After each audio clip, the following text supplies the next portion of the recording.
Modern science presents the concept of whole and part in a physical way. Let's take let's take it for example apple. There is the whole apple, and if we cut the apple into pieces, okay, if we divide it into pieces, then we get parts. Okay, these pieces are parts of the apple, and the whole apple does not exist anymore. Okay, so it has gone away. So once we get the part, the whole does not exist. And if we have the whole, then the part does not exist. So this concept of whole and part is not entertained in Vedic science. So we have to give up the physical way of thinking and rather develop the semantic way of thinking to understand the Vedic science. So over here, let's take the example of a color. So the color is the whole, and red, blue, green, yellow, they are parts of the whole. Okay, we can have infinite shades of red, blue, green, yellow, and all other colors. So they are all again parts, and this parts is not going to reduce the whole. Okay, the whole will never be reduced to the parts. The whole and part will exist simultaneously. Okay, the whole will not be reduced into the parts, and both whole and part, they will be existing simultaneously. Then we can take one more example over here.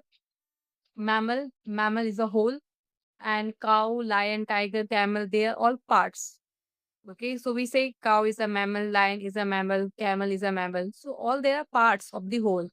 And in fact, through this part, we see the whole. Okay, if I say that I am seeing a cow, so actually I'm seeing a mammal. If I'm seeing a lion, so actually I'm seeing a the whole mammal. So through the parts, actually we see the whole. So there is a whole, there is a part, and the part it comes out of the whole, and whole and part they exist simultaneously. The whole will not get reduced to the parts. And in fact, through the part, we see the whole. So one more example, mind. Okay. The mind produces many thoughts, the mind generates many thoughts.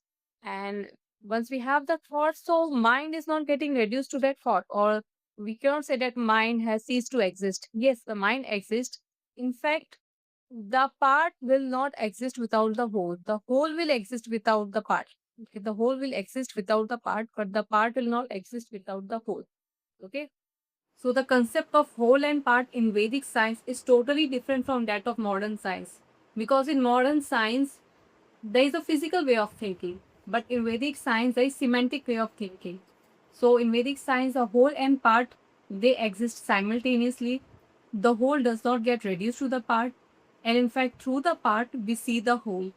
Okay, and the whole can exist without the part, but the part cannot exist without the whole.